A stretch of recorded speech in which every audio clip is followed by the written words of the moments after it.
Welcome back to the Boundary Corner podcast, along with my partner Brian Siegler. I'm Curtis Wilson.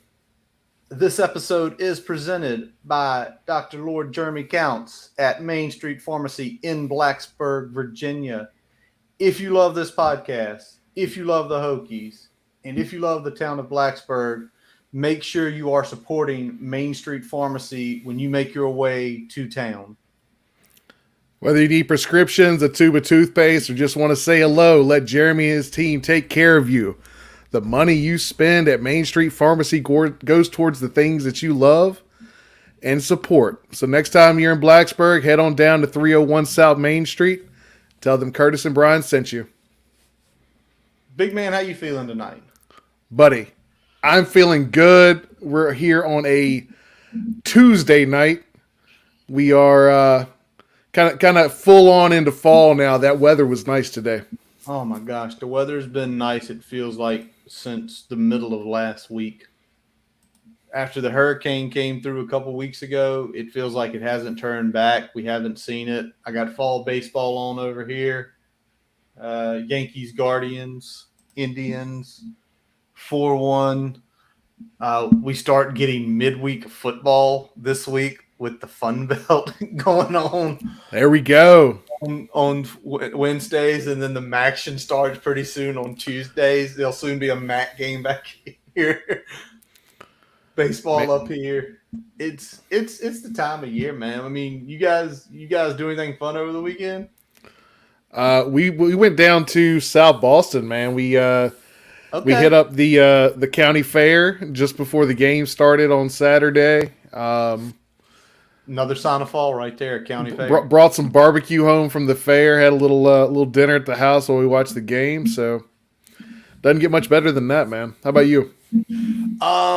Baseball obviously Saturday before the game, and then went out to Lloyd's Pumpkin Farm out in Goochland on Saturday, which was a blast. The hay fort, which is, I mean, it's hilarious to see your kids get up there, run and jump up and down. Corn maze, all that fun stuff. Pick some pumpkins.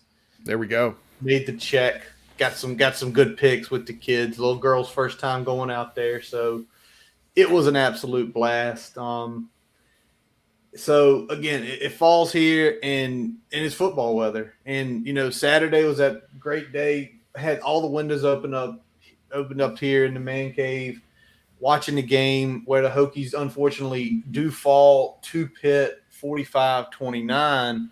And I think for a lot of us, that game, I don't know the way to put it. It felt like there was some hope, right? Some hopium in there in that game.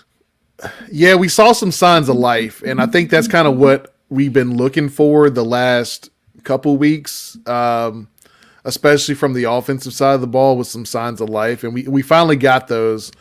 The offense was able to run the ball much more effectively against that Pitt front, which I was kind of shocked because that's probably one of the two best defensive fronts we've seen this season.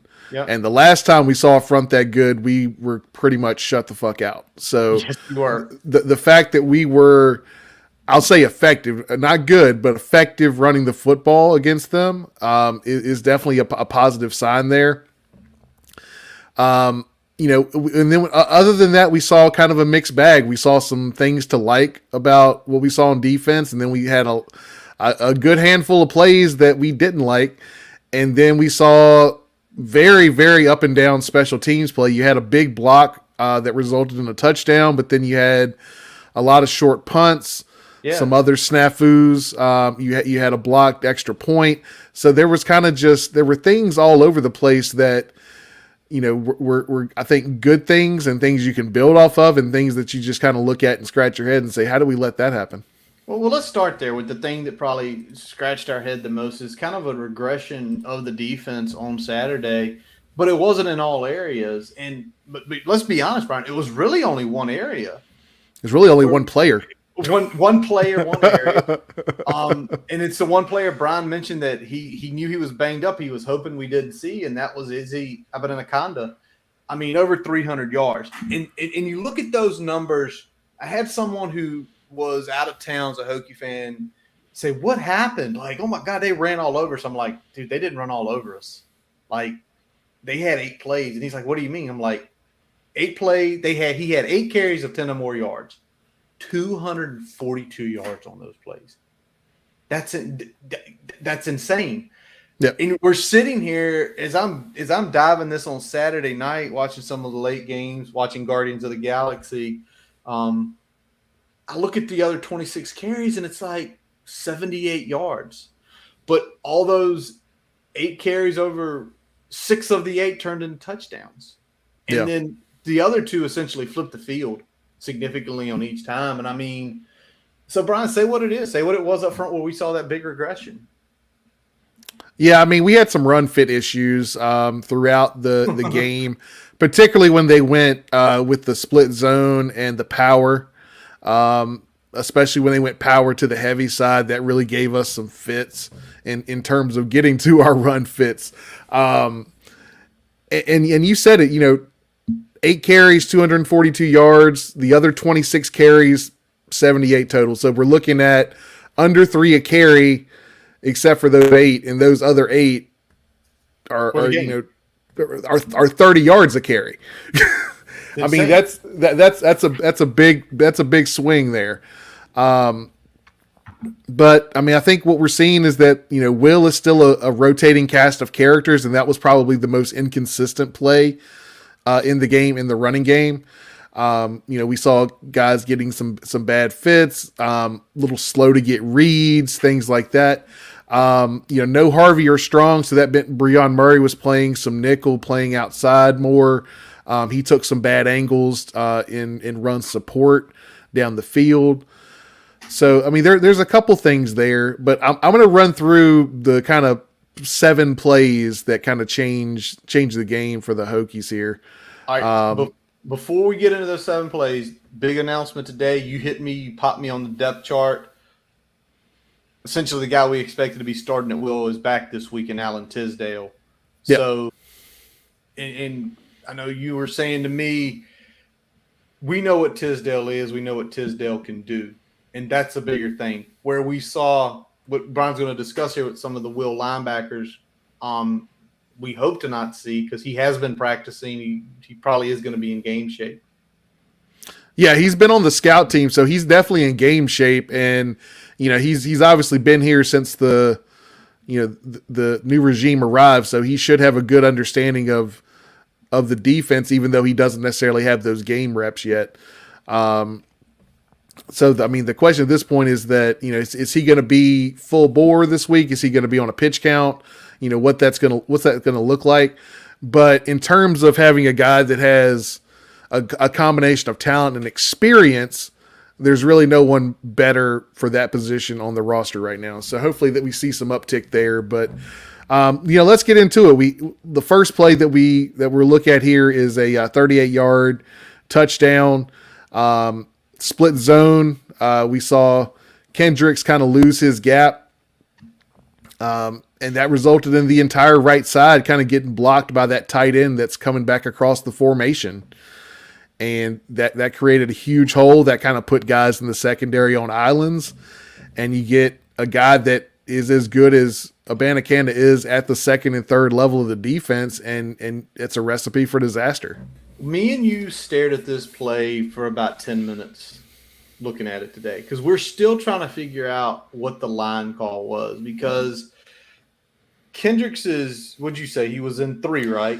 He was in a 2-eye. He actually shifted to a 3. I don't know if that was it's a belly check. I mean, sometimes you have that when you kind of read that a split zone might be coming.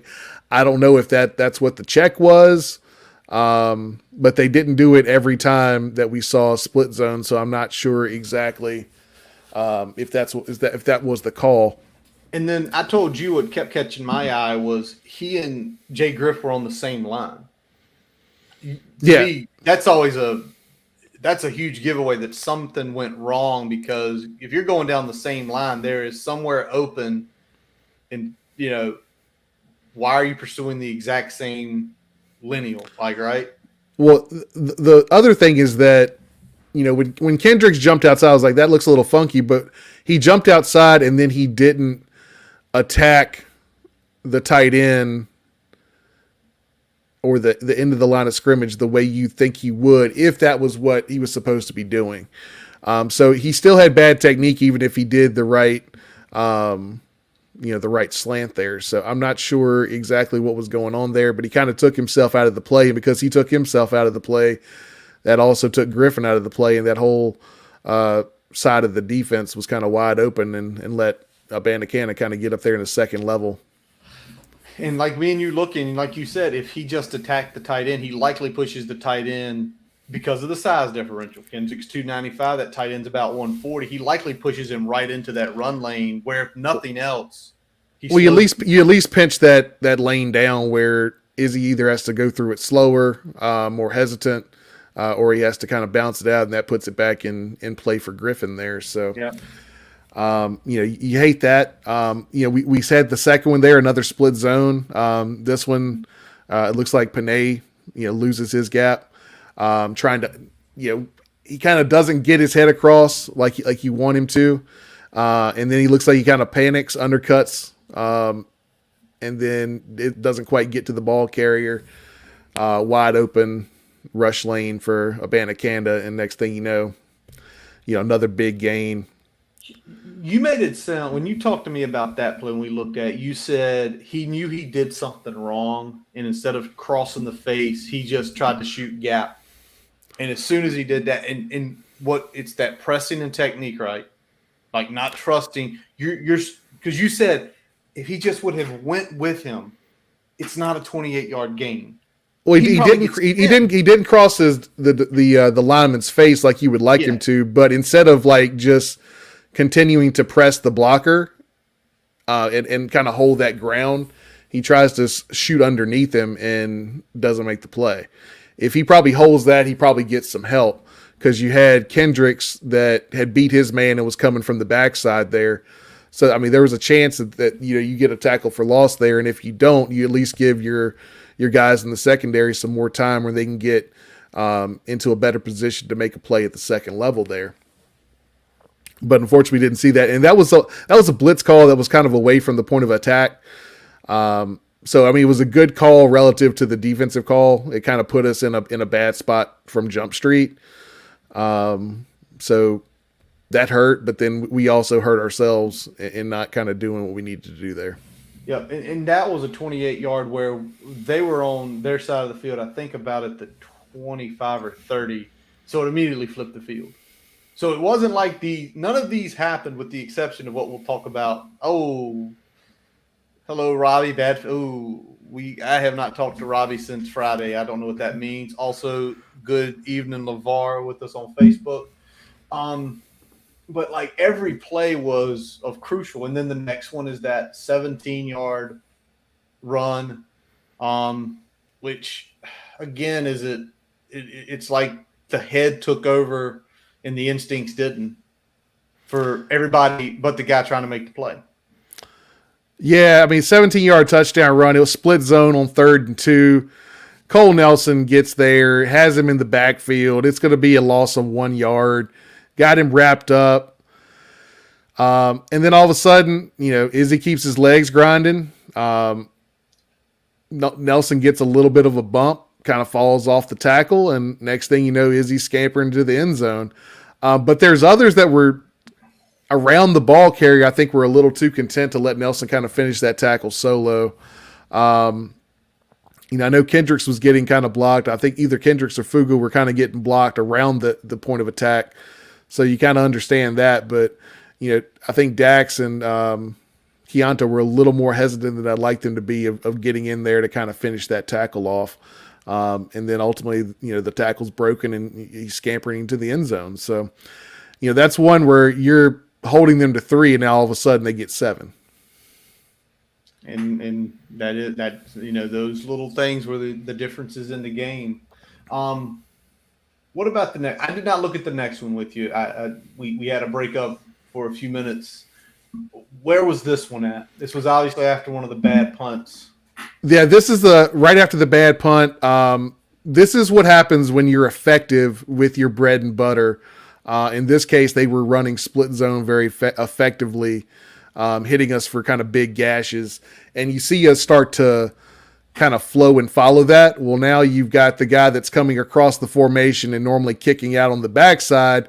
Well, now you've got him sneaking out into the flat, catching a little dump off from Keaton Slovis, and he goes up the field for a very large gain. Immediately goes from short field to field goal range in one play. And that's kind of that's one you hate to see, but you understand it, because when you're effective in one thing, you can kind of work off that and counter off that and do some other things that give the defense some fits. Yeah. Now the next one we did look at together, and this goes back to if Bud Foster used to always preach it. There, guys, when they're young, their head and their feet don't talk to each other. And this next play, this next touchdown run, it was a sign of it. And for Jaden Keller, it makes sense. Jaden Keller, as you mentioned, Brian, a couple times to me, and when we're on here, it's the first time he's played this position. And when a play like this happens, when you look at it and you see it live on game, oh, he didn't do the right thing. And then when you look at it like we did, I looked at it 5 times with you. That means you looked at it probably 15 by yourself before we got together. Just kind of say what it is. Yeah, I mean, it was a 27-yard touchdown run. It was just a zone play, pretty straightforward. There was no window dressing here. There was no extra gap created by the split zone. This should have been a pretty easy read. Keller's a little slow getting his run read. He doesn't mirror those zone steps, and a little hesitant with getting that read and making that move towards the line of scrimmage. And now all of a sudden you've got a lot bigger area for that running back to kind of scoot through. And the guard that came up to get the block actually didn't do a very good job of getting him, but he got, because of the slow read, he only had to get a piece of him. That was enough to get Izzy up the chute and into the end zone. Yeah. But I think a big thing that I'll make with this, and then the guy we're going to talk about on the next one, is the tape, right? How much tape now Keller, McDonald, Lawson all have. Regardless whether they move Lawson or regardless if these guys are playing in different positions, how much that's going to help them, not only this season, because all the red shirts are burned for them. There's no need to, but for next season and those off-season film studies and seeing, you hesitated right here. Wow, well, I saw this. Remember your key. What's your key in this case?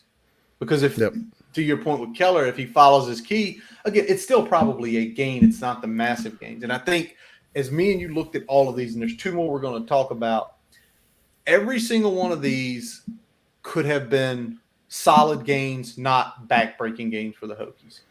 And when there's a game that's essentially a 2-score game, that's what this is, stopping a handful of these is a flip and a potential win for the Hokies. All right, let's talk about the next one. It unfortunately came right after the Caleb Smith fumble, where Hokies have momentum. What did we see on this one where you could tell Chamari Connor was frustrated with that late hit at the end to get an extra 15 for him? Yeah, I think they had kind of turned things around, had rallied a little bit, had a good run of where they were fairly solid and fairly sure in their run fits and on the defense as a whole. And you get the sudden change, and then you get 39-yard run right after that sudden change. And this is just a power O. There's some decent fits, but McDonald loses the edge. He kind of gets squared up by the fullback, and Armani gets caught looking inside, and we lose containment. And then you tack on 15 yards for the late hit. And again, it was one of those, it got them deep. And that's what every play we've discussed here tonight has either been a touchdown run or it's been a flipping of the fields. They're immediately in field goal range.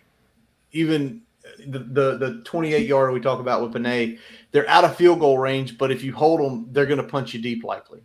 You're not going to have great starting field position. So, everything was crippling. It wasn't like, well, here's a 28-yard run from the 5. you still have some things to work with. Yep. All right, well, let's talk about the last one.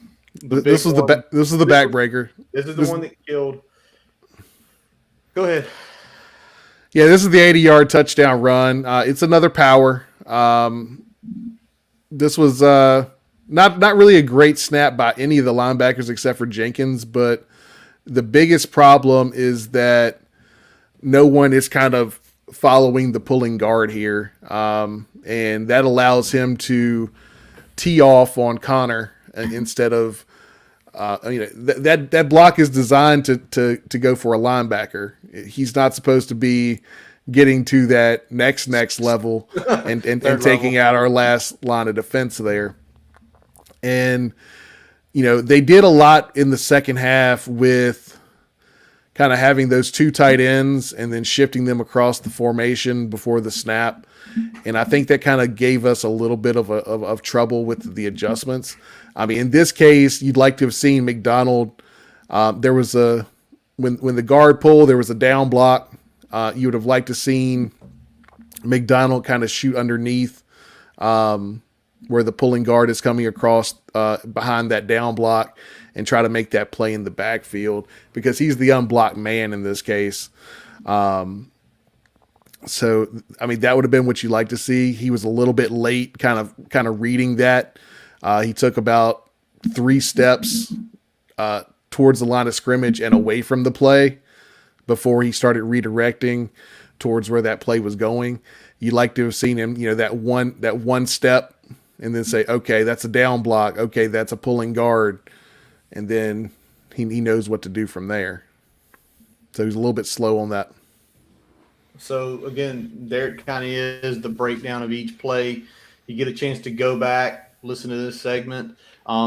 We are trying to work to where we can show the video on the screen. There's a lot to go through with this because there's rights and stuff like that. But hopefully in the future we can have these breakdowns like this. Obviously a little easier in the off season because we get to plan an episode 2 and 3 weeks ahead. Brian can find film out there that's already being distributed that essentially copyright can't come after us. All right, well, let's keep talking a little bit more. Let's talk about the defensive line. I mean, obviously we heard a lot of things there with some guys making errors. Big thing on the defensive line on Saturday was Garbutt being out. It doesn't even matter. He is the best defensive lineman, and him being out hurts regardless. Yeah, I mean he's a big case here for us. He's the veteran in that room. Having him out kind of takes both our top end talent off, but also kind of a veteran leadership in that group across that line. So it's kind of a double whammy in that case. Yeah. Now, the defensive line, not all bad. I mean, they did get 5.5 tackles for loss. We had 11 total, which is just – to think 11 tackles for loss and you still got 300 yards ran on you is just insane to think that. And, guys made plays. Don't get us wrong. There were some errors, but guys were making plays. But I'm going to tell you, Josh Fuga stood out. There were times on even a couple of those big runs where he was doing his job and collapsing the offensive line of Pitt. And of all the guys, I think in my eyes, he's taking bigger strides in this system than anyone thus far. And it's maybe because he's a little bit younger and not been here as long. What about you, Brian? I mean, I think it's that. I think it's also that he's a little bit more in terms of the prototypical size of what they're looking for. I think he's a little bit more in that mold. And, I think he's cleaned up a little bit. So I think you're seeing him have a little bit more motor this year than we've seen in the past. And I think that's helping him out a lot. He's doing a good job of trusting his technique and then using his physicality to make the plays there. Let's talk about Nelson too, because I think he had a few rough plays in this game, but he also showed that he could hold up at that defensive end position for a little bit extra time here, because he got a whole lot more snaps in that game than he would have normally. Yes. So you like what you see. You need to clean up a few things, but there's something to kind of build on there. Yeah, it's all the building. It's all seeing, especially every time you see a young guy make a good play. Like with the Nelson, as he was coming in pursuit and he got to Izzy. Yes, the tackle was broken, but the reality is, you go back, Brian, he had the tackle broken, but the reality is, as long as he stood there, which was about a 2-second count, there should have been 2 to 3 other Hokies finishing that tackle off with him. Yeah. And that again, it's where we see, well, the tackle broke, he made a mistake. In reality, no, he did everything right. His job's to get there. He's also a second-year player. Can he get stronger where maybe next year after, he makes that play and he doesn't need help? He gets the Well, guy. it's kind of like what Dwight Vick says a lot. They're still learning how to make those winning plays. True. And I kind of think that's part of it right there. That play where Nelson is there and then he's not. That's some of those winning plays that Dwight talks about. And a lot of what I've talked about, those other big plays were kind of in that same vein. Guys not trusting their technique, guys trying to panicking and then trying to be a hero because they feel like they're not where they need to be. Yep. All right, let's flip. Obviously, in the secondary, younger guys had to step up Saturday. Dorian Strong out again. And even though he's listed at the top of the depth chart, I mean, I'm really wondering if they're just putting him there just for show and if he's going to be out long. Because you would think with a hand injury, and this is coming – I'm a Niners fan. Jimmy Ward broke his hand on the opening kickoff versus Carolina. Literally, he had his surgery yesterday. They're fitting him for his cast on Saturday. They don't anticipate him playing this week because just no practice, but they anticipate him playing next week versus the Chiefs. I'm wondering if it's a little more with Dorian or if it's one of those things where is he physically spent this season? He's only played 4 games, and it's like, listen, some of the best stuff you do is with your hands. He has a good press. He uses his hands very wisely. Is it one of those things where if we put you back on the field and you can't use your hand, does it take some of your best aspects out? Yeah, I mean, that's the big question mark at this point. We don't know exactly what that injury entails. So until we do, it's kind of hard to speculate, why it's keeping him out for an extended period of time. And, we had, DJ Harvey was out as well. So we had kind of the youth movement out there. We had Delaney, Hughes was Johnson, out there. Hughes. Yeah. Stroman playing both because of the lack of depth. I heard Price say it today. He played field and boundary safety, which means Chamari was coming up.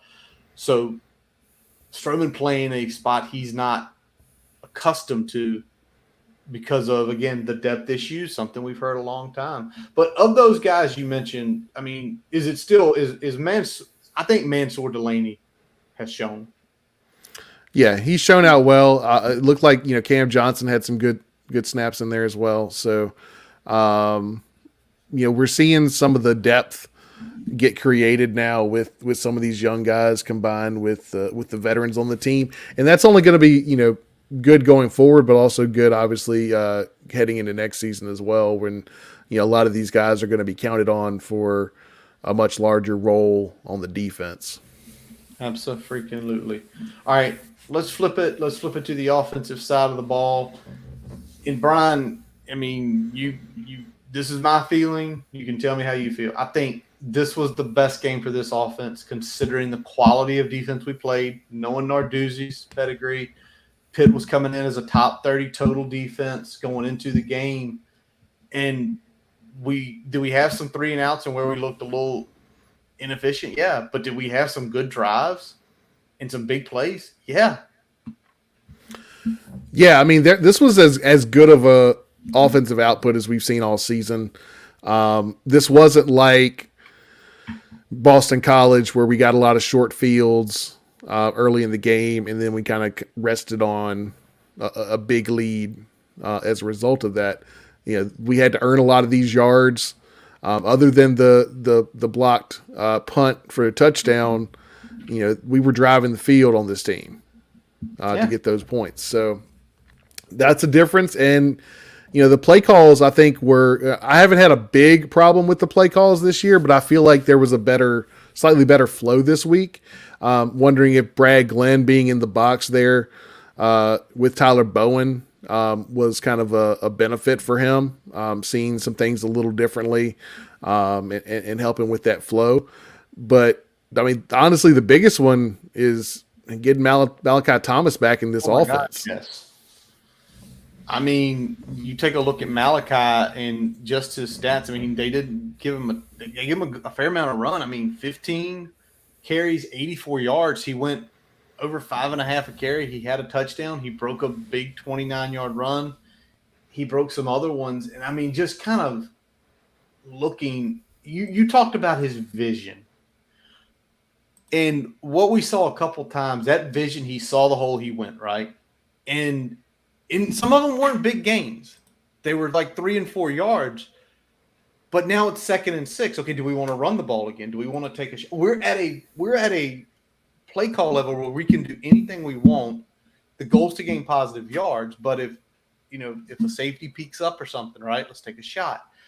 And the other part about him, and it's just you notice the vision, when he hits a hole, his legs don't stop. His legs do not stop. Right. Yep. And that's awesome to see. Yeah, he's I said it a little bit last week when we were talking about it. He's stealing some extra yards, right? Yeah. He's the guy that turns that 3-yarder into a 6-yarder, that 5-yarder into an 8-yarder. And he did that all game. And, his vision immediately has helped this offense. And the offensive line looked better. I don't know if they were more confident, having Malachi behind them. But, the holes were there earlier and he found them and hit them and got some positive yards out them. Most of the time he carried the ball. There wasn't, we didn't really have the negative plays that we've been accustomed to. We didn't really have as many of those, 0 and 1 yarders that we've been accustomed to. There was some solid first down gains, but now we weren't out there, getting chunk plays a lot. No. There were some, but we weren't getting consistent chunk plays, but we were getting enough where we could effectively run the rest of our offense, except for that one little period in the third quarter there. 100%. Now, with having him come back, obviously Keyshawn King's role goes down. He only had 5 carries with a couple receptions, but he broke the big one. And we body blowed. We got down the field to the 19, and they ran that little play to him on the inside, and that lane opened up, and 19 yards touchdown. I think maybe it's game flow. We didn't see him as much. We did see even Grant Wells benefited. He had some good draws and some good read options where he ran because the run was effective. Ooh. When there's a threat, when you're threatening with both areas there, then both areas can be more effective. If you're not ever running your quarterback, then the read, no one's keying on the quarterback. We ran the quarterback enough where he was an effective key, and our running back was effective enough where when our quarterback kept it, there was some room to maneuver. So very nice on that side of the ball. Now, Brian, offensive line had a little new blood. We saw Brody Meadows get some run, and Brody Meadows got some run, and then we saw a lot more of Braylon Moore this week as well. And let's talk about that play we looked at, and it showed you why he has been getting hyped and why very soon I think he's the starter. The 9-yard touchdown run from Malachi Thomas. Do your thing, man, because that was. Yeah, Braylon completely collapsed his side of the line of scrimmage. Collapsed. Yes. To a point where as we're watching it, Brian, I'm like, man, that's good. He's wiping out. And Brian's like, Silas laid his block. He missed it. But the damn gap was so big where Braylon had cleared it. It was like Malachi still had room to get right up in there. Yep. That was the big thing. It looked like Silas was trying to kind of step in. I think he was expecting Gallo to kind of double team with him, and he just kind of lost his leverage in that block before Gallo got there. But it did. It didn't matter because, like I said, Braylon had collapsed the the D tackle so much, there was just a huge hole on that side of the offense. So we're seeing those young guys, and again, when it's like, is this weird hand in hand? Malachi comes back, the younger guys get run, and don't get us wrong, there was a good run play. Jesse Hansen made a good play on one of those good, as you said, what is it, a wrap, Brian, where he wraps, or no, more wrapped. He got upfield wrapped, and I think that was Malachi's biggest run was when they did that. But again, it's little steps. It's things that we heard with Coach Rudolph last week talk about. All right, let's now talk about Grant Wells, because I think if anyone from the better running game, he benefited the most. I think his best game to date, 25 for 47, 277 yards, 1 touch, 1 pick. The pick was a Hail Mary at the end of a half. Wash that out. And really probably only 2 or 3 balls thrown with risk. 2 of them I noticed is when we were down 16 trying to push the ball. Yep. Not many, like maybe a couple bad passes here and there, but not I don't know the words I'm trying to look for here. Not those, what the hell? Why are you passing that? Yeah, I mean, he tried to force a post into cover 2. That was really his worst throw. Everything else was pretty decent, or at least a calculated risk. Definitely his best game to date. Got through progressions a lot more consistently. And I think that's, as you said, it's a product of a more efficient running game. This is what Grant Wells can be when he doesn't feel like he has to do everything, when he's not responsible for 75-80% of the offensive production. And that's going to be a good thing going forward, because like I said, that's probably the best defensive front we're going to see the rest of the season. Maybe NC State. NC State, they're probably right there with them. NC State better linebacker core though. Yeah, that's kind of a difference. Not that Pitt's a shit linebacker core; they're a solid group. NC State's elite at the linebacker group. Yeah, I think that's the scary part. You mentioned the progressions, Brian. Do you know how many passes running backs got of those 25 completions? How many? 8. Okay. A couple were set plays. I think like a couple of them were like Keyshawn and Chance motioning out of the backfield. That was the first read. But you talk about getting to progressions. If he's getting there and we're getting check downs, we're not forcing it, we're gaining. And I mean, the passes didn't amount to a lot. They only amounted to 8 receptions for 23 yards. But 2 yards is better than a sack. And It's better than throwing a pick into a bad situation, right? Yep.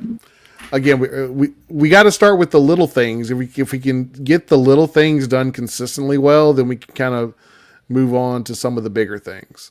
Yep. Real quick, wide receiver room. We've already mentioned what happened with Caleb. We're not talking about that play again.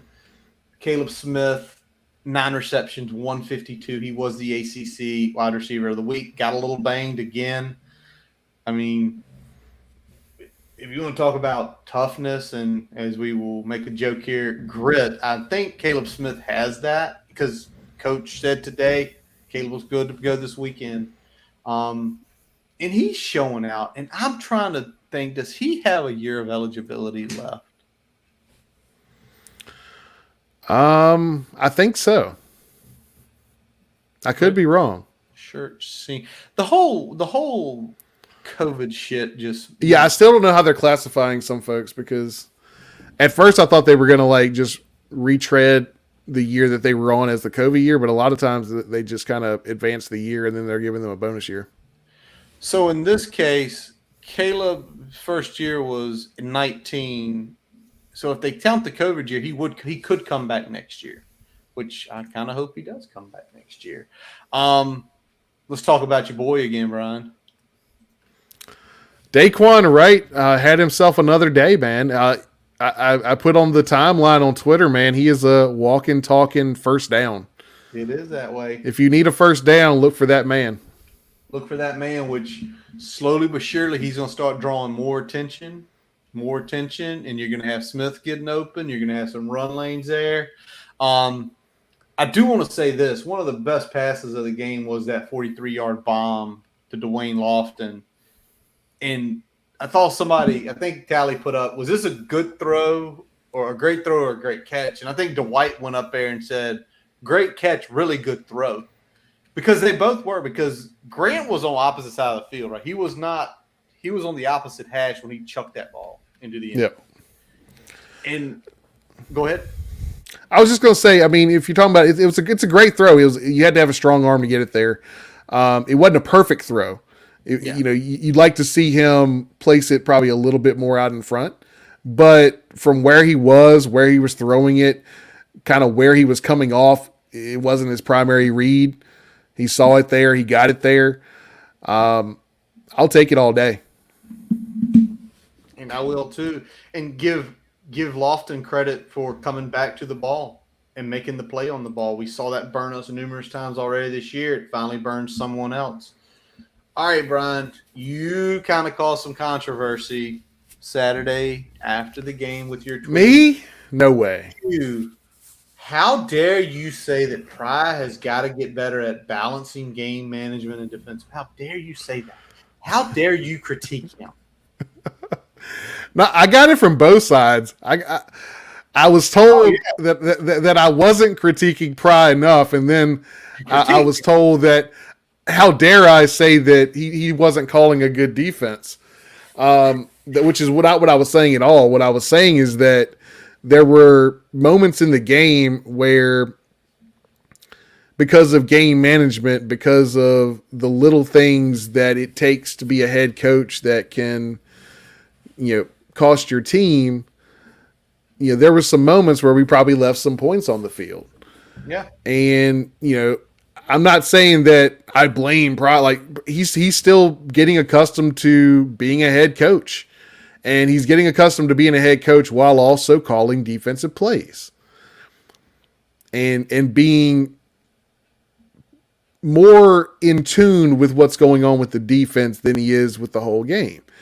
So you got to kind of stay in that mindset and understand, all right, well, I'm calling the defense, but once I'm not calling the defense, I've got to make sure that everything that I need to handle from a time management, clock management, making sure that, and it wasn't just, us with the ball. It was also, okay, well, if they get the ball back, how are we handling this? Are we calling a timeout here? It's these little situational things that I think when you're caught up in the moment of calling the defense, that sometimes it's hard to keep an eye on those other things. Whether that means we need, somebody else that kind of is funneling him more of that information more consistently, so he's more aware, or what. But, and I'm not saying take his duties away now. I'm saying I need to see a little bit more progress on that front to say that I wouldn't like to see him be a head coach without the calling duties and see what Marv has. Yeah. Now, you did suggest passing it off, but that seems that's not happening this year. I listened to the presser about an hour and a half ago, and basically he said that's not our plan this year. Our plan this year is, I'm calling it, Chris is learning, Chris is going through the motions of what a defensive coordinator does every week. The only thing he's not doing is calling the games on Saturdays. He's making the on-field coaching essentially what they do. So again, they sound like they're sticking to that. Now, it did sound like Pry has basically said to his mind, when this season ends, I'm done. I'm not calling it anymore. I'm going to turn it over to Chris, because I think that's something where, as a coach, he knows he has to continuously evaluate his staff, and he needs to know, all right, if I give Chris 2 full years of calling these plays, is he still our guy year 4? And that's kind of the pieces that, just the way he was mentioning it, that's kind of the feel that I'm getting from him. Yeah, and I get that to a point. I appreciate that. He's sticking to the plan on that front. I wasn't necessarily saying I'd like to, that has to happen for me to be happy. I was more saying I want to see some progress on him as a game manager to feel comfortable with him having the dual role. Well, that's where you hope an analyst. He has an analyst working on that, like how much time you spend there. And the question is it over the next 6 games? Instead of him on the grease boards or potentially in those conversations, that's strictly Chris. And then as they get back onto the defensive side of the ball, Chris in his ear, here's how we're updating, here's what we've been discussing. Then he makes the decisions of what plays to call. Yep. All right, let's go with some other college football news and notes. One comes from the professional world, but you'll understand in a minute. Brian Harsin got fired. I feel like this is like 8 months too late because those boosters wanted him gone last February, and I mean, yeah, they were trying all sorts of shit to get him fired. Yeah, I mean they were doing everything they could to get him out last year. He would have had to damn near win the SEC this year for them to have made it through the year. And the fact that they obviously have not been the team that you want them to be just made this a lot easier for them. Yeah. But he wasn't their guy to begin with. He was because they screwed the pooch, and down there is no real AD, and the boosters have all the control. But the issue with boosters, they have money, which is great. What most time they don't have are clear visions. I want to win.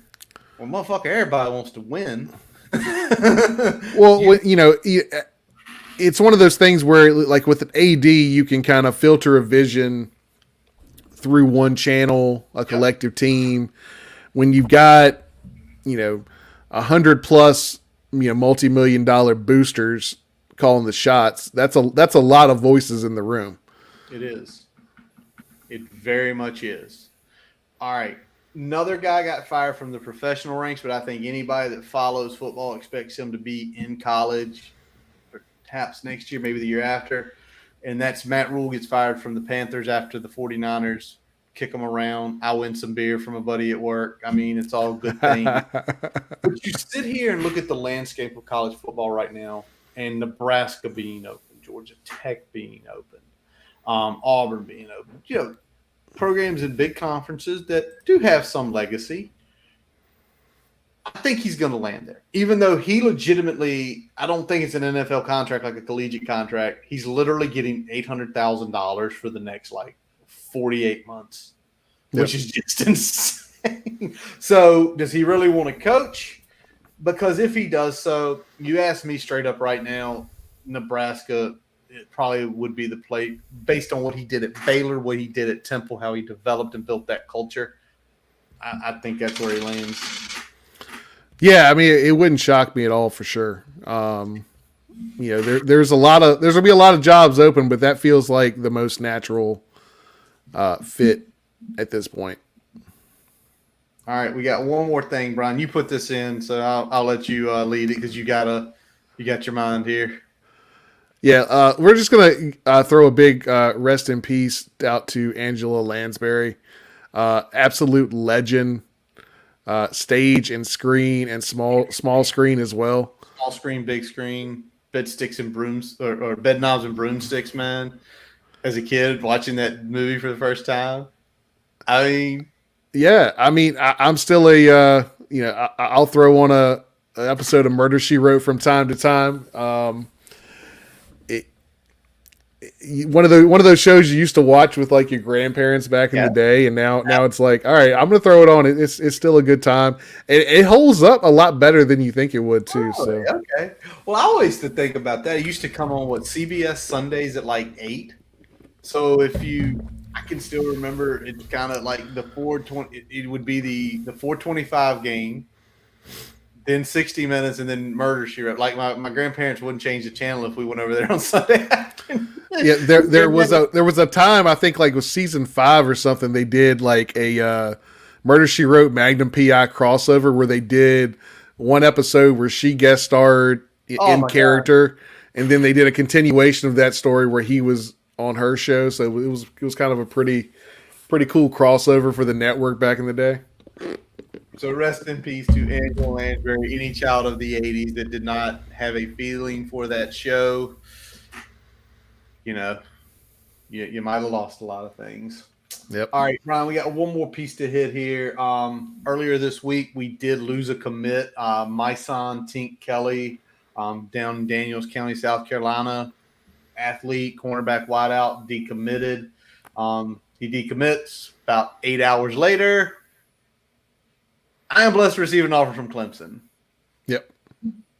Are we shocked? Not shocked. And that was one that we were You were know, hyped about. Like you knew Yeah. he was on the radar. yeah, and we knew it was under the radar. At the same time, it's like you understand it too. I mean, that's the in-state school for him. It's a Who was that's it? a team.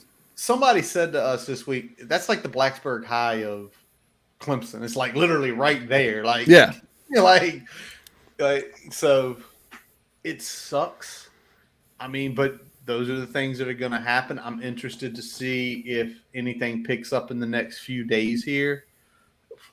Do we throw any additional offers out? Are there players that we've been holding on, or players we potential have not committable offers to that we now make it committable? Yeah.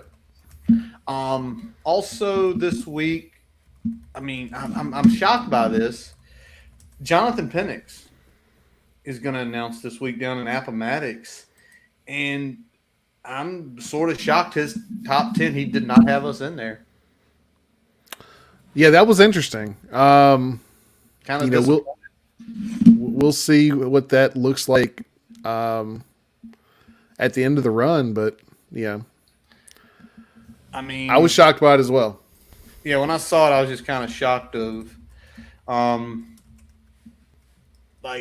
we've already got one kid from Appomattox in there, and I don't know, it stinks because especially after we knew how hard we hit the state and where he ranks, that just sucks. Okay, let me do this. All right, on? we are going to get. Yeah, we're gonna move on. Close the book. We closed the book on last week in a decommit, and then a kid that didn't even put us in his top 10 in state. So book closed. All right. Before we get into know the enemy, looking at Miami, we are going to take a quick pause for a message from our digital partners. As we take a quick break, we'd like to tell you about getting your free website report from our digital partner, Grassroots Digital Marketing Studio. They'll tell you how your website ranks on Google, on-site SEO, and social media. No commitment to buy anything. You can get your free report by visiting grassrootsdigitalstudio.com/free-website-report. Now back to the episode. All right, Brian. Let's flip it here. Know the enemy, Miami, and let's start with the quarterback because it's been a roller coaster ride for Tyler Van Dyke, 6'4", 224 from Glastonbury, Connecticut. A 4-star prospect when he came out in 2020, composite, and then, started for them last year, had a great season, and then he got benched this year. So, he came back last week, and it looks like maybe he's the starter because he tore up. They lost at UNC, but he went for almost 500 yards, completed over 70%, 3 touchdowns, 1 pick. Of what you looked at this year, is anything sort of – why do you think they benched him? I'm confused by this. To me, it looks like just being somewhat ineffective with his footwork, leading to some of the inaccuracy that he was having in the game. Okay. He's been very effective in the short and intermediate passing game on the whole in his career. He's got a strong arm. He's got the ability to deliver the ball on the run and off platform. But he's not really elite in the arm talent category. He does lose some velocity when he's going downfield. But another part of his game is that athleticism. So he will be used on design runs. He will use his legs to extend plays and sometimes look downfield to throw it. Sometimes looking to run and just grab that first down. But he does still stare down his primary target from time to time. He'll bail on good pockets when he's consistently pressured. So if we can get some pressure on him, we might get him to kind of bail on something that's there and maybe get a tackle for loss or a sack or something like that. And like I said, the big thing is that his footwork, if we can keep him moving in the pocket, that's the better for us. How much do you think this goes from he was running, Rhett's RPO / air raid last year, where Cristobal is a little bit more, to me, it's a little bit more of a pro style. It's still multiple, but a little bit more pro concepts. Do you think that was affecting him and where they decide to bench him and say, get yourself right? And then he comes back and obviously has his best game. Could be that. Sometimes it's just clear your head, make sure that you kind of see somebody else do it, and sometimes that helps you process a little bit better. So it might be some of that. It might just be, hey, you've given us all we know we can get out of you this game. Go ahead and take this one off. We'll finish it out. We'll start again next week. All right, awesome. All right, so taking a look here, obviously his biggest target, and legitimately his biggest target, and probably his most reliable target is Will Mallory, the 6'5", 245-pound tight end.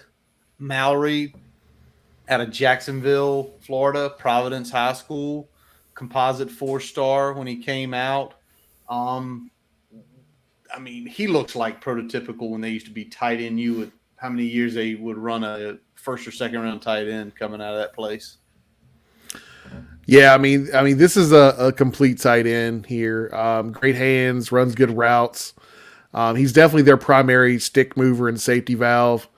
Use him a lot on drags and crossers, quick outs, stick routes, things like that. But he's also really deceptively good after the catch. So when he catches the ball, he can still make some things happen after the catch. And they will occasionally send him deep up the seam as well. So if they're going to take a shot with him, it's going to be up the seam. And so far this year, he's on pace to easily outdo his career high last year. Last year, 30 receptions, 347 yards, 4 touchdowns. This year, already at 20 receptions, 242 yards, no touchdowns. And again, I wonder if that's a product of the new system. Had a monster game against UNC. 8 receptions, 115 yards. So, unfortunately, he's sort of rounding into form right as we go play them. Do you see him a lot? Does he play inline any, or is he always going to kind of be joker wingback? He's a little bit of everything. He's probably – the blocking is probably his weakest area, but it's not at all a weakness. It's just he doesn't excel at it the way he does the other areas of his game. Got it. All right. Well, let's take a look next at kind of their lead running back, and that's going to be Henry Parrish, 5'10", 190, Goulds, Florida. Originally a commit to Ole Miss, came over in the portal to the Hurricanes here in 2022. A consensus 4-star guy, 4-star 93, top 170 player, top 25 in Florida, a top 15 running back. So he obviously has the accolades, had the skill, had a ton of offers, and obviously chose Ole Miss to begin with. Had some run last year, had over 500 yards and a few touchdowns. What's the tape showing this year for him kind of being the lead back for the Hurricanes?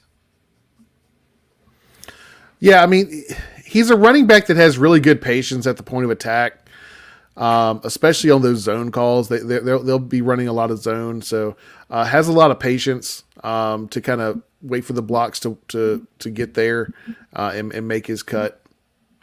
He finishes runs hard, but this is not the home run, second and third level threat that we saw with Izzy Abanikanda last week. So, yes, thank you. He's still got some ability at the second level, but he's definitely more of a pick his way through at the point of attack and get the yards that are there. He is more effective at catching the ball out of the backfield than we've seen recently, and he has real good vision when he's out there outside the hashes in space. They will split him out wide and use him as a wide receiver as well. So he has that in his wheelhouse. But he can be disruptive with good penetration. So if we can get some of the same penetration we saw last week, if we can put that effort together this week, I think we'll be all right. Yeah, you mentioned about that. I mean, he's got 13 receptions, 101 yards already this year, so they are using him a ton out of the backfield. And on the ground, I mean, he's averaging right at 5.48 a carry, 378 yards, 4 touchdowns. But his last 2 games, he's kind of fell off a little bit. Combined versus Middle Tennessee and UNC, 25 carries for only 76 yards. So he's kind of come back to earth after a solid game against A&M and obviously really tearing up the early season sort of lesser opponents. So I'm interested to see if they'll stick with him because behind him, no one's really grabbed the reins per se in the running back room. You know, you got Thaddeus Franklin and Jalen Knighton, you know, they're averaging under 4.5 a carry. Thaddeus Franklin does have 5 touchdowns, so he's kind of maybe made his role as the goal line short yardage back there. So it's kind of interesting to see what they'll do. Now let's flip over to the wide receiver room next, Brian, and we want to look at Michael Redding III, freshman from Pensacola, Florida, 6'2", 202 pounds, 4-star. On 247 Sports, a ton of offers all over the place. A top 200 player, another top 30 player in Florida. You know, you get a top 30 player in Florida, it's usually going to be really good. What are you seeing from him as far as it goes? Yeah, I mean, he's a great route runner. Really good after the catch ability. He understands how to find and settle into those soft spots in zone coverage. And he's kind of the outside of the stick, outside of the hash stick mover. And he's their primary intermediate route target. But he is a below average blocker. So if they try to, use him in the run game as a blocker, he doesn't hold up very well.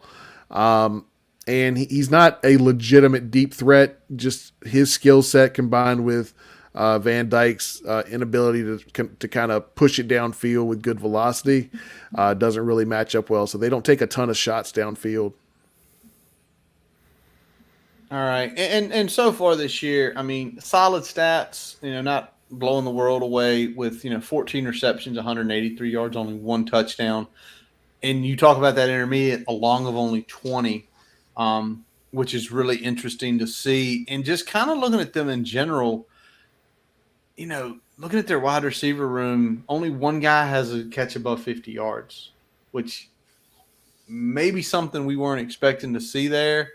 And that was Xavier Restrepo. So, is it just the offense? Is it the guys aren't talented? Do they not have the speed? It's interesting to see that. And it might go back to what they've been recruiting towards for the last couple years before, they hired Josh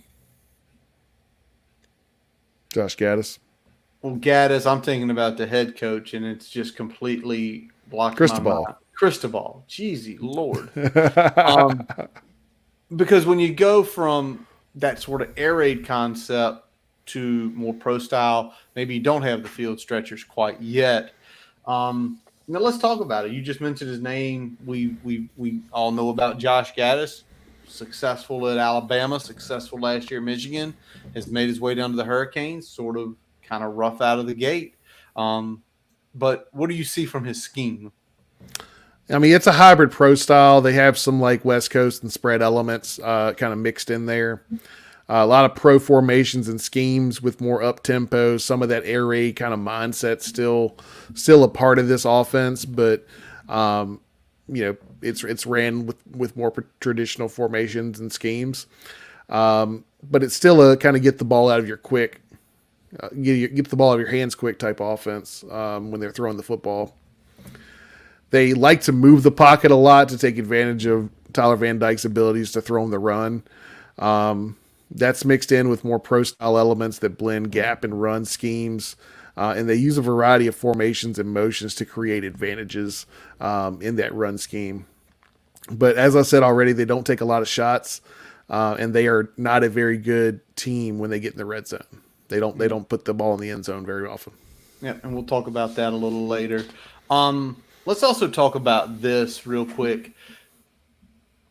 They started the season by hanging 70 on Bethune-Cookman. Since that point in time, they have scored only 94 points. They are averaging right at 23 a game. And when you look at their statistical data, the data in general is always going to show you, well, now they're averaging over 30. Reality is, since week one, they're averaging 23. So it puts me on that alert of, don't always trust the numbers. Break the numbers down a little bit, take certain things out, and usually you get more of the real story of what's going on with the team. All right, well, let's flip it over to the defensive side of the ball, led by Kevin Steele, longtime defensive coordinator. And let's talk about the inside linebacker, Corey Flagg Jr., 5'11", 230 pounds, out of Houston, Texas, and North Shore High School, class of 2020.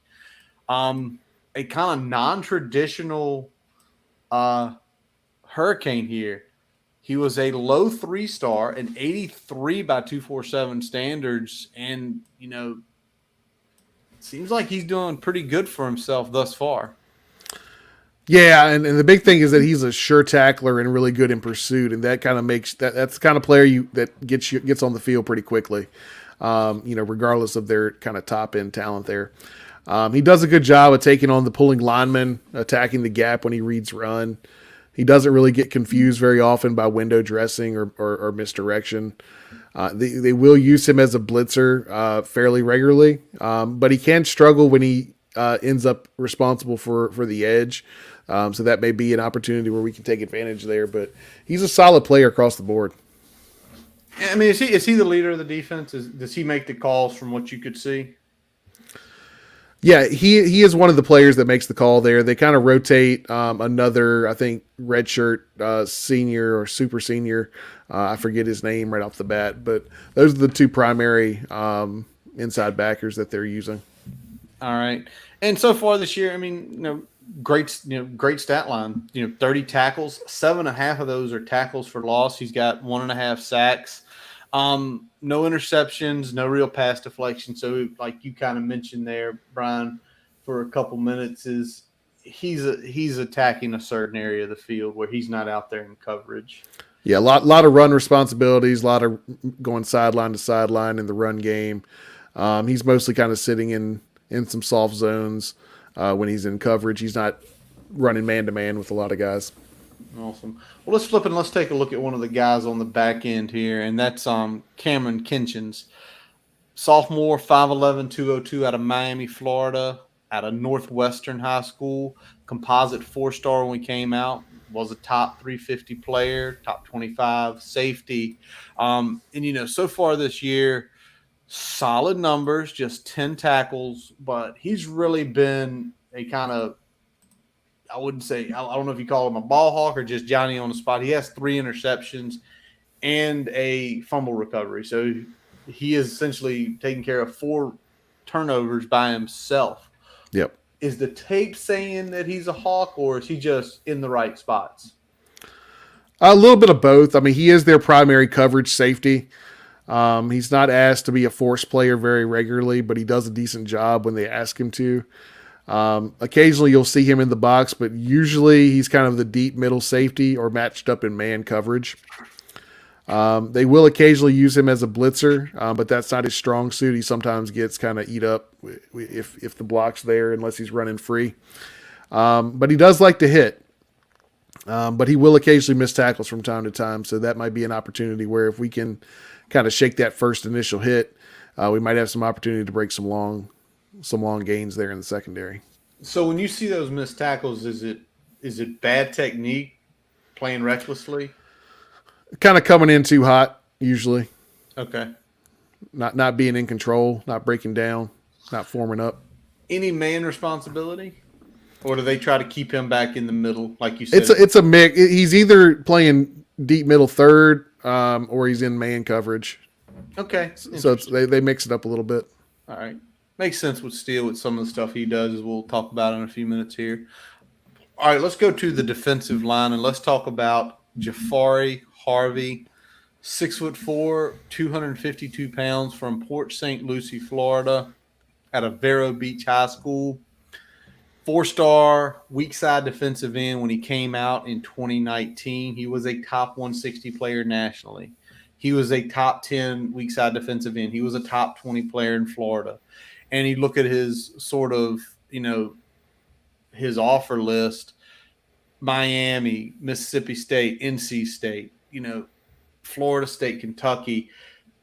To be a highly ranked guy, he's missing quite a few names there, but it's still a good list. He's got Georgia on here, but usually you see a guy in that 93, 94, you see a lot more offers. What's the tape saying on him? Was it size maybe coming out maybe people were worried about or something else? Yeah, it looks like size. He had all of those like quality second tier offers, just none of the, only really one or two of the first tiers. Yeah. But he is their primary edge rusher. A little undersized. They often have him in a 2-point stance, but he will put his hand in the dirt. He's not as good against the run as he is when he's rushing the passer. He can get washed out of plays when kicked out by the tight end or pulling guard. So he does get blocked easily sometimes in those more gap schemes, which we can hopefully take advantage of. And he does better when he can just shoot a gap, something where he can go upfield, use his athleticism and his strength to his advantage. Yeah. And for Harvey, the first few games, he missed the game against Southern Miss or didn't register in the game against Southern Miss. Only a couple tackles against, A&M. But the last two games against Middle Tennessee State and against UNC, he's starting to show up in the box. He had 5 tackles in each game. He registered a sack in the Middle Tennessee, a half a sack. He has 3.5 tackles for loss total for the year. So maybe rounding into his own. Again, new defensive coordinator. We're seeing it here, figuring out what to do with guys, right, who have played a prominent role. Because, last year and, really his second, third year, just 26 tackles. So, it's just interesting. You see a guy so highly rated and not do the production. It's wonder, was he a potential casualty of not getting developed correctly coming out? For sure. Brian, let's take a look at one more player, and that is James Williams. 6'5", 224 defensive back. And he was, we kind of went up and down. We had some low guys. We had some mid-90s guys. This is one of the elites of the elites. 5-star composite and with 247, top 15 nationally. He was the top safety in the 2021 class, a top 5 player in Florida. Obviously, you hear that 6'5" and over 200 build, and he was 215 coming out in high school. He was already ready made. What's he look like on tape? He definitely pops on tape, and they actually have deployed him in a lot of different ways this year. Okay. You'll see him kind of as the Sam backer, that primary coverage linebacker in this 4-3 defense. You'll see him lined up in nickel when they go nickel. You'll see him at strong safety. So they kind of move him different positions depending on what other personnel is on the field. He rarely comes off the field. Okay. They just redeploy him in a different way. But definitely the best player on the defense has that Chamari Connor type role where he's doing a little bit of this, a little bit of that. But I mean, he's a really good tackler, plays well at the line of scrimmage for somebody that's in his first year of doing it. He's better in zone than he is in man coverage, but he's not a liability in either. Okay. But the real only weakness in his game is that he can get fooled with kind of that misdirection and play action. So if we're going to kind of get him out of position, that's the way to do it. All right. So Trying to think some misdirection. We're not seeing much misdirection recently with this offense. More play action than misdirection. Okay, yeah, so it'll be interesting. He himself kind of already improving in the stats from last year to this year. He played significant role in 2021. He had 31 tackles, couple picks. This year already 5 games in, 21 tackles already. Already a pick, 3 pass deflections. So he's definitely a problem wherever they put him on the field because 6'5", 225-pound guys with good athleticism, they aren't made every day. So Nope. I don't think we'll see him for at least a couple more years. And overall, with the Hurricanes defense in general, 15 sacks for the year as a team. Again, Harvey's leading the way, but it's a lot of 1.5s, 2s. So it's not any one player jumping out. They seem like a solid defensive unit. But let's talk about that scheme, Brian, of Kevin Steele. Again, longtime defensive coordinator Kevin Steele. Yeah, it's a 4-3 scheme, something we're used to seeing Miami run. They're aggressive without being hyper aggressive in the blitzing category. They don't leave their corners on islands like we saw last week with Pitt, so it's a little bit more zone coverage mixed in there. They have below average corner play. They're not very good at cornerback. Okay. Inexperienced but talented in the safety group, like we've talked about. That group's still learning. A lot of them are kind of redshirt sophomores or younger. And they're kind of just mixing in and seeing what they can do. But most of those guys are kind of the 4-star rated players there. So they've got a lot of talent in the safety room. Just they're still kind of putting the pieces together. But above average front 7, pretty good linebacker play overall. And it's a solid unit, but they will give up big plays. So that's where we can probably take advantage of them. Is in that big play category. Hopefully we can pop another couple big shots down the field like we saw against Pitt this past week. All right, let's hope that's the case. And something else I want to mention real quick, and I hope this doesn't bite us in the errors. Running back room, what do you think their longest run of the year is, Brian? 40 yards, 50 yards? 26. Okay.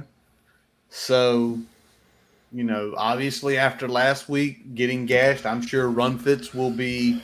Let's knock on some wood that we don't double that come Saturday. Well, also, I got a feeling Correction Sunday was all about run fits for the defense, all levels. All right, let's flip to the Hokies for this game, and we're going to start out here, Brian, and something we've still done good at, got popped a couple times this week, is the Hokies red zone defense. And it's more looking at through the lens of the Hurricanes red zone offense, which ranks 73rd in the country. They're only converting about 80% every time they get down there. So there's that opportunity, right? If we force them to drive the field, unlike UNC, this is a team that doesn't punch it in all the time. They leave points on the field. And, you watched a little bit of that game Saturday. What happened a few times when they got down there? They had one where they kind of busted into the red zone, had a fumble late in the game that killed a drive. They had a turnover on downs that killed a drive, and they weren't able to punch it in one time that they had to settle for 3. So they really only had 3 touchdowns on 6 trips last week, if you count the one where they got into the red zone on the rush before they fumbled it. So if we can keep them around that same number and both in trips and conversion rate, I feel a lot better about what we can do this weekend. Yeah, absolutely. I mean, anytime you can do that, right? Anytime if they get down and you stop them, but it still goes to that big point of what we keep saying. When this team can get teams to have to drive the ball without big chunk plays, better things happen. Yep. better things happen. And we saw that Saturday. When when they weren't breaking the big ones, Pitt really wasn't doing that much offensively, including making a mistake when Keontae Jenkins made the pick and gave the Hokies a short field. So I'll be interested to see how Pry plays this with a team that's not showing as much explosiveness as the Hurricanes. All right. The other thing is going to be the Hokies passing offense. Because Grant Wells is coming off his best game. We felt like we may have found something having Brad Glenn in the box with Tyler Bowen. Again, Glenn, who had been an offensive coordinator prior. But also because of Miami's passing off defense. It's horrible.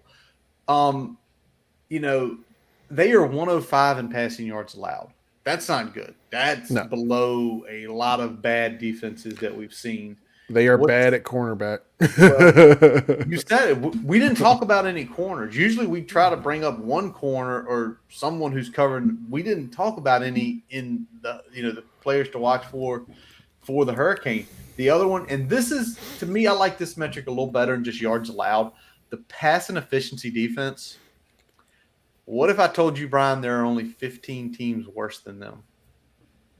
That's wild. It's considering the talent that on that team. So, yeah. So, what do you think? Just looking, I say passing offense. We look at their numbers. We show they aren't good. What sort of route concepts? Where do you feel like we need to attack this week? We need to make sure that we're kind of running Caleb Smith on some of those fades that we saw this past week where we had some success. We saw Lofton with a corner route for a touchdown. Things like that where we can kind of either get the cornerback not sure what he's supposed to do, where he's supposed to go, or things that kind of put those corners on an island in man-to-man coverage and let a big body like Caleb Smith get position and make the catch there down the field. All right. Daquan Wright, Nick Gallo. Do we need a Nick Gallo game from earlier this season along with Wright's been doing? Is that going to help with those short intermediates? Yeah, and those are going to be the ones that kind of keep us on the field. Those are going to be the stick movers, and that's what we're going to need. We're going to need a good combination of those stick movers with some of those shots where we can take advantage of their weakness deep down the field. Awesome. All right, something else I wanted to look at, and this is sort of it's still good because even if we look last week, Pitt only converted 6 of 15 on third down, and they were 0 for 1 on fourth, so 6 of 16 total. But our third down defense against Miami, and it's actually one of their strengths. It's one of their strengths. They are 32nd in the country in converting, so they are essentially upper third of the country for that. They're converting about 46%. And even after the losses, if we get teams to third down, we're still one of the best units in the country. And as we looked at the data and you looked at the tape and we see more and more, this isn't an explosive team. This is a team, they have to drive. Yeah, they got to matriculate. Now, they might get some of those, a bunch of 15-yarders to move it down the field, but they're not going to beat you in one play like Pitt would. Okay. So how key is that? How key is it? I mean, they're at 46. We're in the top 10, I think roughly about 27. Is there a number you're going to look at? Is it going to be, is it 35? We're 30 to 35 where they're roughly losing 3 drives or 4 drives converting a game. Is that what you look for? Or is it if we keep them to 40, we limit them 1 or 2 possessions? I think if we keep them to 40, that's kind of where we want to operate. Okay. And I think the bigger thing is, when they are driving, when they are having some consistency, make them have to earn it, make them have to run more plays, because the more plays they run, the more often they're going to make a mistake. So, if they're moving the ball somewhat effectively, make that a 12-play drive where they end up kicking a field goal because they can't get it done in the red zone. Yeah, and we talked about Van Dyke tonight. And last year, Van Dyke, who played a ton, only threw 6 picks in over 300 attempts. This year, he's at 175. He's already at 4. He threw one last week. He threw a couple against Middle Tennessee. He threw one against Southern Miss, and obviously had his worst completion game against Texas A&M at 51%. Discounting Middle Tennessee because he was pulled early in that game. So it's like I kept drawing back to that third down because it is something they do good, but it's also something that if they don't do good, it's what happened, when they got blown out by Middle Tennessee, or not converting down in the red zone against Texas A&M where they had some chances and they didn't convert. So it'd be interesting to see that. All right, last but not least, and I tussled with this one because I didn't want to seem redundant or same old. But Brian, after what we saw last week, I don't think me or you are going to – it might be the rest of the season we say it. It's going to be how the Hokies run the ball. Yep. And we don't have to be great at running the ball. What are they giving up? Just over 100 yards per game right now? Yeah, 102 a game. If we're just over that, that might be enough as a team. If we're just over that's effective enough because of how bad they are in the secondary. Okay. So right now, if we can hit that average, especially with how we played historically on the year and looking at last week, if we can build on last week and kind of put a similar type effort out there against this unit, that might be enough with all the problems they have on the back end. So is this something where you're saying we run somewhere between 25 and 30 runs, similar to last week, and end up like 110, which would be what, right at 4, maybe a little under 4 carry? Yes, 25 to 30 carries total, somewhere around 110 to 120, I think would be a good output. We don't need to set the world on fire. If we do better than that, great, because if we're doing better than that, that means we're probably controlling the ball and running out some clock in the second half a little bit. But I'd be good with just clipping over their average and getting a good 25 to 30 carries to our backs and quarterback. Yeah, and what's 102? 102 is a top 25 run defense, and Pitt was giving up roughly 125. Actually, so they were right the same ballpark. Right at the same ballpark, and we hit that average. And we just saw by hitting right at that average, we were in the game. The passing lanes were opening up. We're not – I think the funny thing is our expectations right now are we kind of seen it, right? We've seen just 1 week of having a slightly better run game. We're not going back to the days of Jones and Suggs and Wilson and Williams where we were getting 5.8 a carry and 6.3 a carry. We're seeing 4 work. Yep. And if the defense continues to play the way it has most of the time, in that little bit of bumping thing, there is a chance. And we'll flip over to game prediction now, Brian. I'll lead off. And I want all those things to be good. I do. But I feel like we have yet to put 4 consistent quarters together. And as crazy and wild as that game was on Saturday, we saw it was spells in the third quarter and the end of the fourth quarter where we didn't put it together. It was probably roughly 10 minutes, 10 minutes. We just didn't play good on either side of the ball. And in those 8 minutes, we didn't score any points and we gave up 20 points. And so, unfortunately for me, because until I can see us at least put 3.5 quarters together, 3.5, I'm not even asking for 3.5. 52 minutes. Yep. Yeah, 52 minutes. Maybe a little more than that. Maybe 55. I got to go Miami 28-23 after a hard-fought loss for them and after a hard-fought loss for us. Yeah, I've got it a little bit closer, but right in the same ballpark, 27-24 Miami. And the big thing is kind of what you said. We still have not put 3 phases and 4 quarters together in the same game. We saw some progression on offense. We saw a little regression on defense. We saw very inconsistent on special teams this past week, despite mostly playing a clean game. We had probably one or two more penalties than I'd like, but clean overall. 70? Yeah, clean overall. Yeah. Clean overall. And if we can put those together, I like our chances, but I still have to see it. And until I see it, I'm going to probably still stick with picking our opponents, especially in a matchup where there's more talent and depth on the other side of the ball. And that's the tough part is you see their flaws, and it's like the flaws since we still can't play a 4-quarter game, we're not going to be able to take advantage of those flaws all the time. There's going to be times probably, I'm sure you're saying in your head, there's going to be a time where we get behind them and we're going to miss a throw, or we're going to take a sack.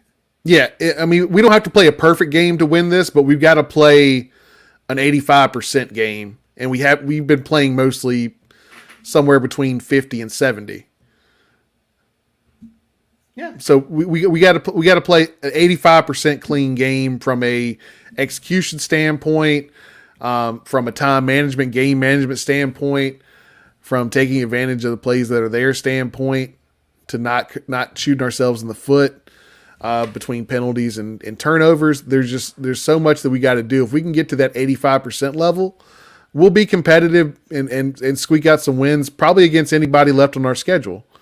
But we just haven't seen that enough to where you can kind of take a chance on that. So that's kind of where I'm at. I hope I see it this week. Yeah. I hope we finally put all the pieces together, or at least most of the pieces together in one game, where there's not those glaring portions, whether it's coming out of halftime and, looking like shit for the first 3 or 4 drives on offense, which has been consistent. And that's bled over to the defense, where we're not playing complementary football, and then we give up 1 or 2 scores in that same period. And that's it. And that's usually the game. And that's where, I mean, we ended up flipping that and got 2 quick scores to get ourselves back in it, late third rolling into the fourth there against Pitt. But we were one sudden change away from another collapse. So we've got to respond better, and we've got to come out of halftime a lot better when the adjustments are there, and not take another half a quarter to a quarter to figure out, okay, well, this is how they've adjusted. Here's how we can counter. We got to be quicker with that. All right. Well, Brian, since our game is a 12:30 kick, I'm probably missing it all. I'll be watching it on replay at some point in time in the house here. There's some good news. The thing is, me and Brian are looking for our big screeners here, and we both look at 2 of the 12. These are nice, and it's like, well, shit, we're not going to watch these. I'm not going to be able to watch them anyway. So what's your big screener for the week? Because this is a loaded week, 6 top 25 matchups, all times of the day, night, early, noon, late. You got Penn State, Michigan.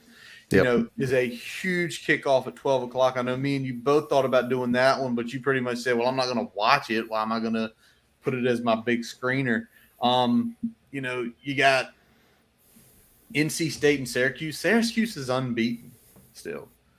Yeah. Mississippi State, Kentucky, and then USC, Utah late.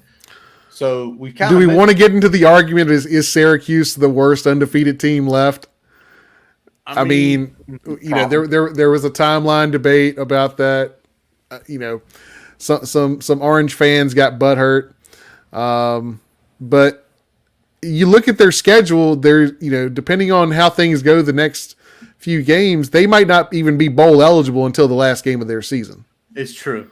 NC State, Clemson, Notre Dame, Pitt, Florida State, Wake, and then Boston College, who has played better as of late. Gave Clemson a pretty good fight on Saturday night.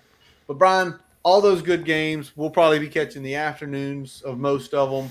What's your big screener and why? I'm going Alabama at Tennessee. That's the biggest SEC matchup of the week. We still got Hokie transfer, Hendon Hooker pulling the string at Tennessee. Still pulling for him big time here. Tennessee 7.5 home dog, and I'm taking them in the points in this one. I think it's going to come down to the wire. I'd like to take Tennessee outright, but I think it's going to come down to the wire. All right, that's good. I like that. Obviously, there are the rumors: is Dolly Parton going to be the picker I on? hope so. I hope so. That'd be sweet. Let Dolly do it. All right, with me, National treasure. national treasure she is in every way, in all sorts of ways. Oh yeah. Um, me, unfortunately, Brian got to lead on the big screeners this week. We literally have to go back and forth because it's just not fair for one person to lead. And Take the best matchup every week. yeah, so this week, I, I can't take the Bama Tennessee game. I will have it on here in the cave, probably on the big one, right behind me here. But the other game at 3:30, another huge matchup. Okie State at TCU. Okie State unbeaten, ranked in the top 12. TCU ranked number 8, coming off the huge win at Kansas. Okie State is getting 4.5 here, and I got a buddy at work. His dad was an Oklahoma State alum, and me and him had a good conversation about all the stuff Gundy's done there. Good, and really in the last 5-6 years, the defense has gotten a lot better. And when I was kind of looking through like how good and excuse me, Oklahoma State is 8th, TCU's 12th. Oklahoma State gives up only about 24 points a game, and TCU, they're both scoring in the 40s. I can't. Okie State has proven to me defensively they can play. TCU hasn't. They've played a couple scrubs and given up some points. I'm not knocking SMU, but they give up a lot of points to SMU.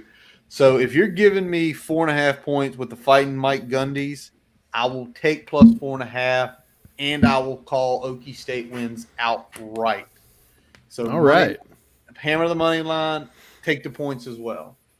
Brian, anything breaking since you and I started an hour and 40 minutes ago? I think we're good, buddy.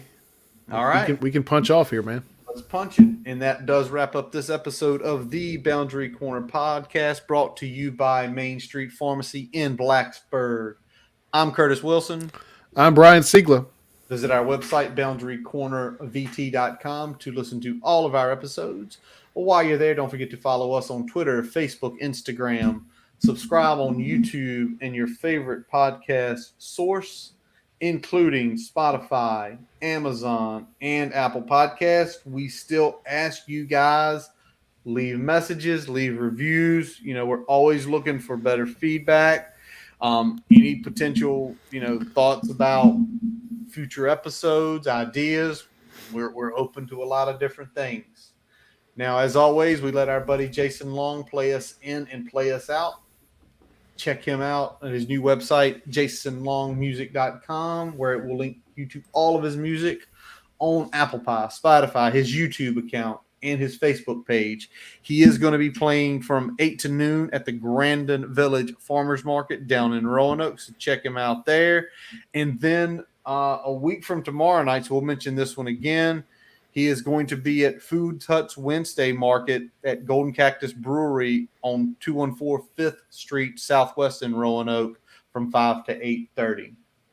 We thank you for listening. And a really big shout out last week, all the listeners out there. It was our biggest episode ever with Coach Joe Rudolph in the preview for Pitt. Over 1,200 views or downloads. We really appreciate that, don't we, Brian? Absolutely. Absolutely. Big show. Really appreciate everybody checking it out, especially the folks that jumped on YouTube. Saw a big uptick in views there, so that was huge. Really appreciate that. Absolutely. We always thank you for listening. And as always, let's go. Hokies.